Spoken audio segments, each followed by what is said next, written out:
আসসালামু আলাইকুম, মিজানুর রহমান নবপুরে আমি আপনাদের সবাইকে স্বাগত জানাচ্ছি। আজকে আমি আপনাদেরকে বান্দরবনের গহীন অরণ্য সবচেয়ে আকর্ষণীয় একটি জলপ্রপাত নাপাখুম, সেই নাপাখুমে আমি আপনাদেরকে নিয়ে যাব। আশা করি আমার সঙ্গে শেষ পর্যন্ত থাকবেন। যারা আমার মিজানুর রহমান নবপুরে চ্যানেলটিকে সাবস্ক্রাইব করেছেন তাদের সবাইকেই ধন্যবাদ জানাচ্ছি। যারা এখনও করেনি সবাইকে অনুরোধ করব আমার এই চ্যানেলটিকে সাবস্ক্রাইব করে দিবেন এবং পাশে থাকা বেল বাটন আইকনটিকে অন করে দিয়ে ভিডিওটিকে শেয়ার, এবং তাহলে আমি আপনাদেরকে নতুন নতুন যে সকল ভিডিও দিব সেগুলোর আপডেট নোটিফিকেশন আকারে আপনার ইনবক্সে চলে যাবে। পাশাপাশি বহগুড়ি যাযাবর নামে আমাদের একটি ভ্রমণ টিম রয়েছে। আপনারা যারা দেশব্যাপী ভ্রমণ করতে চান, যে কোনো তথ্য জানতে চান, আমাদের সঙ্গে যোগাযোগ করবেন। স্ক্রিনে নাম্বার দিয়ে দিলাম। পাশাপাশি আমাদের সঙ্গে আপনারা ঘুরে আসতে পারেন, যোগাযোগ করবেন আমাদের ভবঘুরে যাযাবরের টিমের সঙ্গে। তো চলুন, আজকে আমরা আমাদের মূল আকর্ষণ বান্দরবনের ঐতিহাসিক এক নৈসর্গিক সৌন্দর্য নাপাখুম, সেই নাপাখুমে কীভাবে যেতে পারি সংক্ষিপ্ত তথ্যগুলো আপনাদের সামনে তুলে দেব। আমিয়াখুম বান্দরবনের অসাধারণ একটি জলপ্রপাত এবং ঝর্ণাধারা। পাথর আর সবুজে ঘেরা পাহাড়ের মধ্য দিয়ে প্রবল বেগে নেমে আসছে এর জলধারা। সাদা সফেদ রঙের ফেনা ছড়িয়ে তা বয়ে চলেছে পাথরের গা বেয়ে, নিমিষেই ভিজিয়ে দিচ্ছে পাথরের পাহাড়গুলোকে। সঙ্গে অবিরাম চলছে জলধারার পতন আর প্রবাহের শব্দ তরঙ্গ। বাংলাদেশ মায়ানমার সীমান্তের পাশে আমিয়াখুম জলপ্রপাতকে দেখা হয়েছে বাংলাদেশের ভূস্বর্গ হিসেবে। কারো কারো মতে এটি বাংলাদেশের সবচেয়ে সুন্দর জলপ্রপাত। আর এর অবস্থান বান্দরবনের থামচি উপজেলার দুর্গম নাইকং নামক জায়গাতে। আমিয়াখুম বাংলাদেশের সবচেয়ে দুর্গম জায়গাগুলোর মধ্যে অন্যতম। বান্দরবন থেকে ৭৬ কিলোমিটার দূরে থামচি হয়ে আমিয়াখুম যেতে হয়। থামচি থেকে দুটি উপায়ে এই আমিয়াখুমে যাওয়া যায়: থামচি, রেমাক্রি, পদ্মজিরি, থুইসাপাড়া, দেবতা পাহাড় হয়ে আমিয়াখুম। আরেকটি হলো থামচি, রেমাক্রি, নাপাখুম, থুইসাপাড়া, দেবতা পাহাড় হয়ে আমিয়াখুম। প্রথম পদ্ধতিতে প্রায় ৬ থেকে ৭ ঘন্টা সময় লাগে, কখনো রাতেও কখনো দিনে ট্রেক করে এখানে পৌঁছে দিতে হয়। দ্বিতীয় উপায়ে রেমাক্রি থেকে নৌকায় এবং প্রায় ২ ঘন্টার ট্রেকিং করে থুইসাপাড়া হয়ে যাওয়া যায় আমিয়াখুমে। আমিয়াখুম বাংলাদেশের অন্যতম একটি জলপ্রপাত। মারমা ভাষায় খুম শব্দের অর্থ হচ্ছে জলপ্রপাত। পাহাড়ি সাঙ্গু নদী তার বয়ে চলার পথে অজস্র স্থানে ছোট জলপ্রপাত সৃষ্টি করেছে। তার মধ্যে অন্যতম উল্লেখযোগ্য হচ্ছে এই আমিয়াখুম। খুম মানে হচ্ছে যেখানে পানি কখনোই একেবারে শুকায় না। ঝর্ণার পানি শুকায় কিন্তু খুমের পানি কখনো শুকায় না, যার কারণে এটিকে খুম নামে অবহিত করা হয়। আমিয়াখুম যেতে হলে দীর্ঘ পথ এবং দীর্ঘ সময় ট্রেকিং করতে হয়, এবং যাত্রাপথে বিশাল সব পাহাড় খাড়া উঠানামা করে আপনাকে সেই পথ অতিক্রম করতে হবে। তাই আগে যদি ট্রেকিংয়ের অভিজ্ঞতা না থাকে তাহলে ভালো করে জেনে শুনে বুঝে তবেই এই পথে রওনা দেবেন। একসাথে গ্রুপ করে যাওয়া সুবিধাজনক, এতে খরচ যেমন কম হবে তেমনি করে মনোবল চাঙ্গা থাকবে এবং নিরাপত্তার ঝুঁকি থেকে বাঁচতে পারবেন। পূর্ব অভিজ্ঞতা আছে এমন সব লোকদেরকেই সঙ্গে রাখবেন।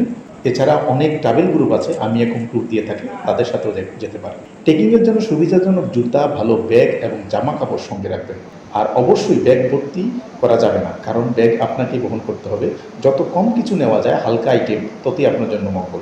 সাথে করে নেবেন প্রয়োজনীয় ঔষধ, ফার্স্ট এড বক্স, শুকনো খাবার, এছাড়া স্যালাইন, গ্লুকোজ অনেক কাজে দেবে। থামচি বাজারের পর থেকে মোবাইল নেটওয়ার্ক একেবারেই পাওয়া সম্ভব নয়, তাই পরিবার পরিজনকে আগে বিষয়টি জানিয়ে রাখবেন। প্রয়োজনীয় ফোন কল থামচি থাকা অবস্থাতেই সেরে নেবেন। থামচির পর থেকে গাইড আপনাকে সকল বিষয়ে সহায়তা করবে। গাইড ঠিক করার আগে কী প্ল্যান, কী কাজ সব কিছু তাদের সঙ্গে বিস্তারিত শেয়ার করেন। গাইডের পরামর্শ মেনে চলুন। নিজেদের নিরাপত্তার জন্য গাইডের কথা অনুসরণ করুন। মনে রাখবেন সেখানে গাইড আপনার একমাত্র পথ প্রদর্শক। এছাড়া থাকা এবং খাওয়া গাইডের সাথে আগেই কথা বলে রাখুন।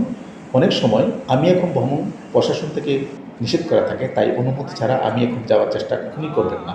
অনুমতির জন্য আপনাকে আইডি কার্ড অথবা স্টুডেন্ট কার্ড সঙ্গে রাখতে হবে। মূল কপি না হলেও চলবে, ফটোকপি করে সঙ্গে রাখেন। যাত্রাপথে চেকপোস্টে এবং অনুমতি নিতে প্রয়োজন হতে পারে এইসব ডকুমেন্ট। বাচ্চা এবং বয়স্ক ব্যক্তিদের অবশ্যই আমি এখন ভ্রমণ পরিহার করা উচিত। মানসিক এবং শারীরিকভাবে শক্ত হলেই তো কেবলমাত্র এই আমি এখনে যাওয়া উচিত।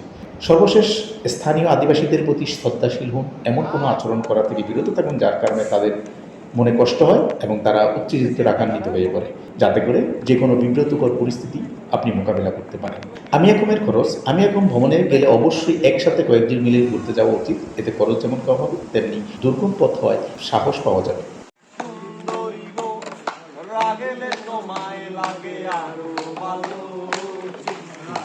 চলছে একা পথে।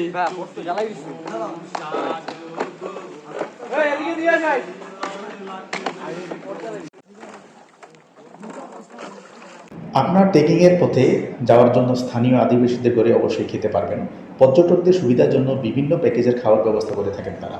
কোথায় কী খাবেন তার জন্য গাইডের সাথে আগে পরামর্শ করে সেই সকল আয়োজনগুলো সম্পন্ন করবেন। জুম চালের ভাত, সবজি, ডাল, পাহাড়ি মুরগি, আলু ভর্তা এরকম খাবারের প্যাকেজ অনুযায়ী সেখানে বিভিন্ন রকম দামে তারা আপনার কাছ থেকে নিয়ে নেবেন। আর সাথে করে অবশ্যই পরিমাণ এবং পরিকল্পনা মাফিক শুকনো খাবার যেমন বিস্কিট, চকলেট, চিড়া, মুড়ি, খেজুর এই সকল খাবারগুলো সঙ্গে নিয়ে রাখবেন। যাত্রাপথে কঠিন পরিস্থিতিতে আপনাকে এই খাবারগুলো যে কোনো পরিবেশ পরিস্থিতিতে আপনাকে খাবারের কষ্ট থেকে নিজকে বিরত রাখবে। বান্দরবনের প্রাকৃতিক ঐশ্বর্য আমিয়াখুমের সৌন্দর্য দেখতে প্রায় সারা বছরে দেশের বিভিন্ন প্রান্ত থেকে পর্যটকরা এসে ভিড় করেন। বর্ষায় আমিয়াখুমের সৌন্দর্য পূর্ণতায় ফিরে পায়। বহু কষ্ট স্বীকার করে পাহাড়ের দুর্গমতার মাঝে আমিয়াখুমের মুখোমুখি হওয়া যেন এক যথার্থ উৎসর্গ। তবে বর্ষায় ভরা মৌসুমে সাঙ্গু নদীর পানি বিপদসীমার অনেক উপরে এবং দুই পাশে বন্যায় প্লাবিত হয়ে থাকে। তাই সেই সময়টা যাওয়া একেবারেই অনুচিত এবং নিরাপত্তা ঝুঁকি। এছাড়া বছরের যে কোনো সময় যাওয়া যায়, তবে শীতের শুরুতে এবং বর্ষার শেষে সেখানে যাওয়াটা সবচাইতে উত্তম। আজকের এই ভিডিওর মাধ্যমে আমি আপনাদেরকে নাপাখুমের বিস্তারিত তথ্য দেওয়ার চেষ্টা করেছি। আশা করি এই তথ্যগুলো আপনাদের পরবর্তী ভ্রমণে কাজে লাগবে। আপনারা যারা দেখতে চান অবশ্যই আমার এই সতর্কতাবার্তাগুলি মাথায় রাখবেন। যদি আপনার এই তথ্য আপনাদের কোনো উপকারে আসে বলে আপনারা মনে করেন, তাহলে আমার প্রচেষ্টাকে সফলতা বলে মনে করুন। আর অনুরোধ করব, যারা এখনও করেননি আমার চ্যানেলটিকে সাবস্ক্রাইব করে দিন। মিজানুর রহমান বহুগুলি দেশের ইতিহাস, ঐতিহ্য, পর্যটন এবং মানবাধিকার। সেজন্য আমরা ঘুরে বেড়াই দেশের প্রতি প্রান্তরে প্রান্তরে। আপনারা আমাদেরকে বিভিন্ন কমেন্টস মন্তব্য করে পরামর্শ দিবেন, তাহলে আমরা ভ্রমণ এবং মানবাধিকার, সামাজিক অসঙ্গতি নিয়ে আপনাদেরকে তথ্য উপাত্ত তুলে দিতে পারবো। সহযোগিতা চাই আপনাদের। সামনে আসছে বর্ষাকাল, গাছ লাগানোর জন্য উপযুক্ত সময়।